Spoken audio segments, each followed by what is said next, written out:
Welcome to the Multifamily Investor Nation podcast. I'm your host, Dan Hanford. This podcast is unlike any other podcast you have been listening to. The guests on this show are true, active real estate investors closing real multifamily deals. Whether you are an active investor looking to up your game or a passive investor looking to learn more about how multifamily deals are structured, I promise you will thoroughly enjoy this podcast. So be sure to hit that subscribe button so you'll be notified of future episodes. For those of you that are interested in investing passively in these types of deals, in solid, cash-flowing multifamily deals throughout the Southeast, then visit my group, PassiveInvesting.com. Fill out the investor interest form. That's PassiveInvesting.com. If you've closed a multifamily deal in the past 12 months and want to be on this podcast, then send an email to Stacy@multifamilyinvestornation.com for details. Now let's get started.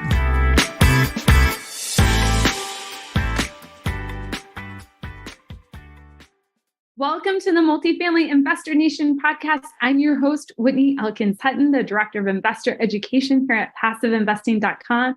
Such a pleasure to be joined by Percy Nikora. Percy, welcome to the podcast. Thanks, Whitney. I've been a fan for a great time, so excited to be here. Awesome.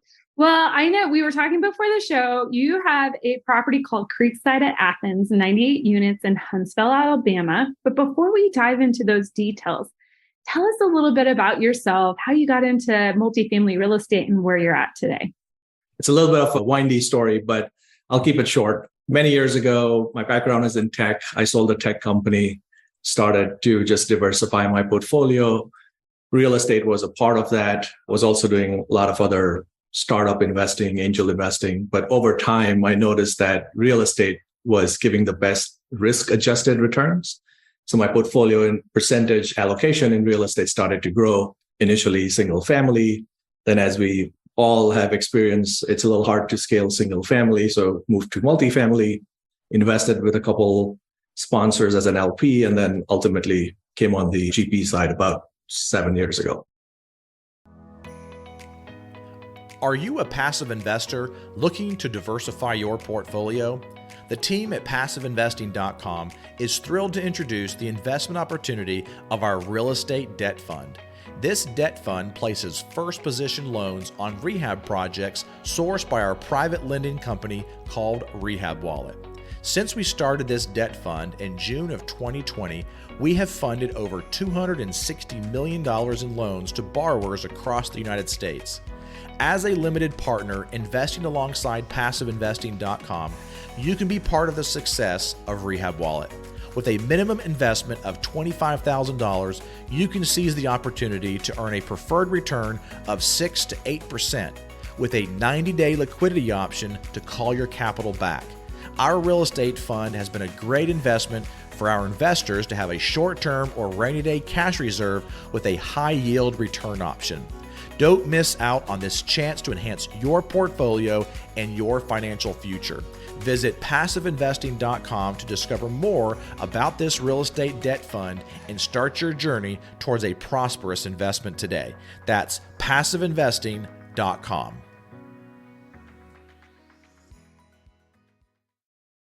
So many people listening to the podcast can really identify with that story. So thank you so much for sharing. Well, let's dive into the details.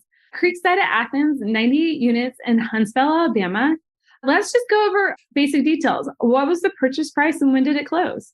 The purchase price was just over 22, almost 23 million with all the closing expenses, et cetera. We were just around 25 million. And this was April of 2023. Very recently.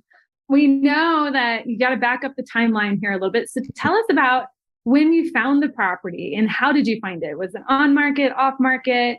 Tell us a little bit about the class of the property and your overarching business plan. So this is a build to rent community. Some of your viewers might be familiar with that asset class. These are essentially almost like single family houses, but in a community, right, all together. And this particular property also came with 10 acres of land on which we could build an additional 120 units. It's right outside of Huntsville, Alabama. That's seeing a lot of job growth, population growth. So it's a good market. We've been in that market. We have a property management team that we're vertically integrated. So we have our own property managers, and we had a footprint already in that market. So we're pretty well known in the Huntsville area. I'd like to say we see all the deals, but if not, we at least see 95% of the deals that come to us off market. And this one was sort of in that arena. It was through one of the large brokerages, but we've transacted with them before. We bought this. It's a 2021 construction. In terms of multifamily, it's almost new, right? And we were able to buy it a 6 cap, which is a pretty good discount compared to where the market was at that time. And we bought it straight from the builder. And to be honest, we were not the highest bidder on that particular project, but the seller wanted surety of close. And since we've done 7 or 8 projects in the Huntsville area, I guess given the project, because they knew that if we committed to it, we would close on that particular project. That's how we sort of able to put it under contract. I'm sure we'll touch on this, but it was at an interesting time. I think it was around late 2022, maybe end of 2022, put it under contract. And then at that time, the capital markets were in flux, right? So that was the other reason why the seller wanted some assurance that we could close on the property. Part of it was an exciting time because we were trying to negotiate with our lenders and get the best deals when the interest rates were on a rapid rise. And at the same time, LPs were a bit nervous and sitting on the sidelines. So the timing for this particular project made it exciting. It's not the largest property in our portfolio. It's actually on the smaller side. But even so, it made for an interesting deal. Very interesting. So you put under contract late 2022 for about 22 and a half to 25 million all in.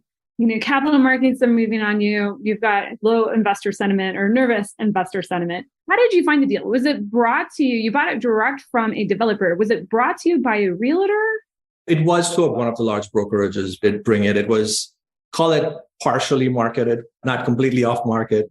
Is there really such a thing as completely off market? I don't think so. The brokers always shop it around to their preferred buyers. So I think we were lucky enough to be on that list.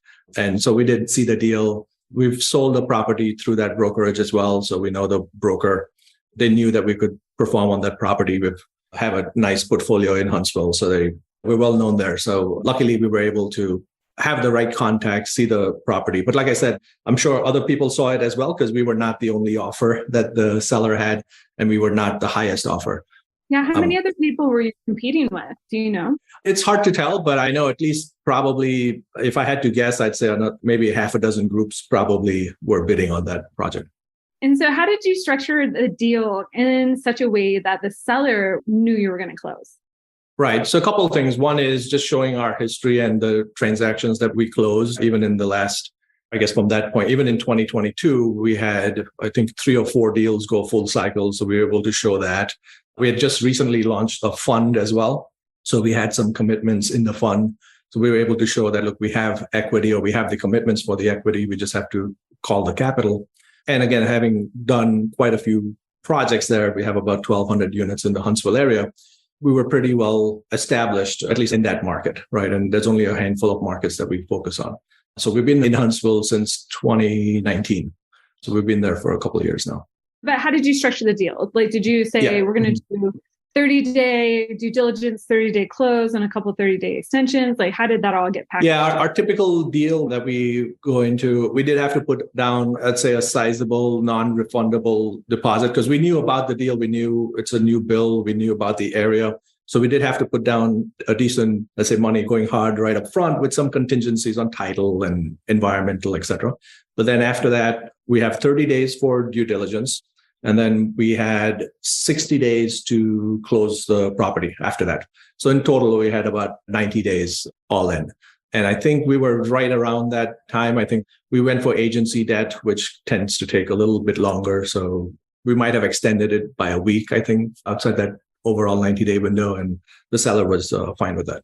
So you didn't have any built-in extensions. You just we do tend to put built-in extensions. At that time, the market was so competitive that they don't want it, right? We might have had a built-in extension. We would have to pay extra to get an additional 30-day extension. And so how much did you put for hard money down? On that project, it was $500,000. All right. So have a million hard from day one, 30 days due diligence. Talk to us. How did due diligence go? And let's start with the physical due diligence. Right. Well, luckily, since we have a team based in Huntsville, we were able to knock that out within a day, day and a half. So we split the team in two. So during the actual site visit, we have part of our leasing team conducting an audit on all the leases, making sure that matches the records and everything. The leases look good. And then we have our sort of construction management folks walking each unit. And then we use software to track any issues with each unit. We take pictures so we know going into the property what renovations might need to happen. If we need to either fix something or even make certain upgrades, we have a good record of that, or at least a snapshot of that prior to closing. And then we use that information to come up with our budget. As we're refining our underwriting, we use that information to say, 5 units here, new cabinets, for example, which we may not have initially envisioned. So we take that into account. We come up with our budget. We roll that into our renovation plan. We know when we're going to be updating those units. So we try to dial it in and hone our underwriting as we collect this information. Okay. So on the due diligence for this particular property, it was a 2021 build, 98 units. Sounds like you guys knocked it out in a day, day and a half. What did you find? Like, how did that go? Overall, I'd say it went fairly well. There were maybe 2 or 3 units where some of the cabinets were maybe not treated the best. So they had a little more damage on them than we would have liked to see. We planned to replace some of cabinets in 2 units. There were a couple plumbing leaks. So one of the things we also look at the prior work order history. In looking at that, we had noticed some plumbing fixture leaks, etc. So we checked into that, made sure that's not going to be an issue. And it seems to be just sort of one-offs. We also look at what amenities the property has. So they had a pretty good pool. They had pretty good clubhouse, a nice sunroom, a computer room. So the amenities were fine, but we were looking at, what additional value we can offer. So we're actually looking into putting like a pickleball court or something like that, which the tenants might enjoy a little bit more.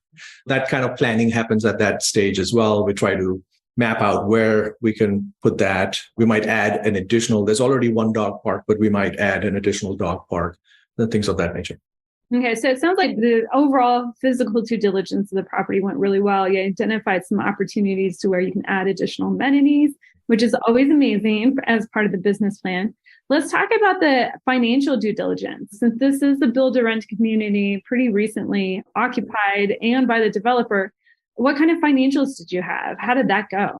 Yeah, so one of the things, because the property was completed at the end of 21, they had just started to lease up the units in 22. So generally, when you're leasing up these units, or it's not uncommon to see some concessions being provided, right? So the rents were already, I would say, $150, $200 below market. Now, part of that is recognizing that because we own and operate the properties in a market where the rents have been growing pretty rapidly. And if you're not on top of it, then it's very easy to sort of fall back. So we already knew the rents were below market. And then we had an additional plan on adding services for the clients. For example, offering high-speed internet at a price that's at a discount than what the residents can get by themselves. But we buy it in bulk. So we get a discount and we essentially put a small markup and offer that to the residents. And all of that goes straight to our bottom line, right? So there were additional things we were looking at saying, okay, what are the financials today? What does that equate to for a cap rate? And then what are the things that we can do? In both those scenarios, this property seemed to do fairly well in that we knew the existing rents, even if we kept it where they were already under market. And then on top of that, we can apply our business plan and increase the rents even more. And so it's been close to 4 months now since we purchased the property, and we're actually seeing that in action, and it's actually a little ahead of our projections, and we've already started making distributions on the property.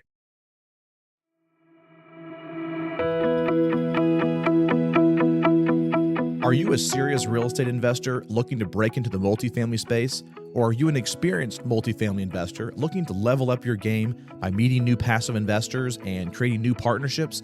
Have you heard of the MFIN Con happening in Charlotte, North Carolina, June 12th through the 14th? The Multifamily Investor Nation Convention is a place to learn from over 60 plus high-level speakers and also to network with over 700 serious multifamily investors. If that's not enough for you, A-Rod. Yes, Alex Rodriguez, 12-time Major League Baseball All-Star with over $700 million of commercial real estate, including apartments, will be live and in person speaking at this event. Also speaking is the one and only Dr. Robert Cialdini, the godfather of influence and the award-winning author of the book Influence, one of my all-time favorite business books. Finally, we will have the CEO of Taco Bell, Mark King, joining us on stage to talk about leadership. Be sure to secure your tickets to this live in-person event as the tickets are going fast. Go to mfincon.com to find out more details. There are also sponsorship opportunities available for those of you who would like to have a booth at this event. For the details for this event and to purchase tickets, visit mfincon.com. You can use promo code MFINPodcast, all one word, MFINPodcast, to get $200 off tickets, and that's mfincon.com. Look forward to seeing you there.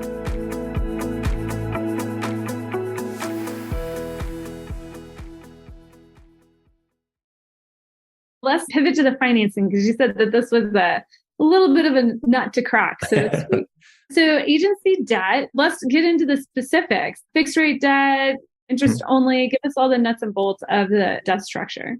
I guess the first task, obviously, as soon as we put it under contract, is to start getting the financials from the seller, start putting our business plan together, and then start shopping with the lenders, right? And try to get the best deal we can. And obviously, we approached the different agencies, Fannie, Freddie, but there were also some bridge players who have different products that wanted us to evaluate their offering. Given that the interest rates were going up and we knew they would continue to go up, we wanted fixed rate debt. And everybody was coming back with their proposals, but at the end of the day, Fannie Mae gave us the best terms.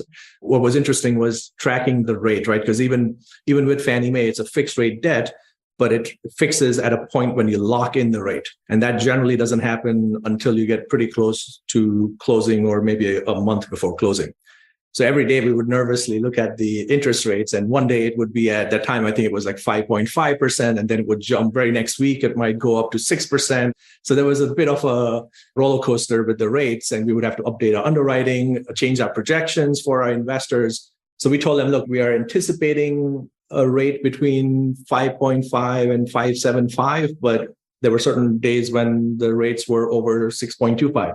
So luckily, the rates then came down a little bit right before we closed. We locked it in immediately, and we were able to get a 5.6% fixed rate debt for 7 years on this property. And the other reason we went with Fannie Mae is they actually liked this property and the financials, and were able to give us 65% loan to value, which a lot of lenders at that time were looking more around 60%, or they were more comfortable in the 60% range.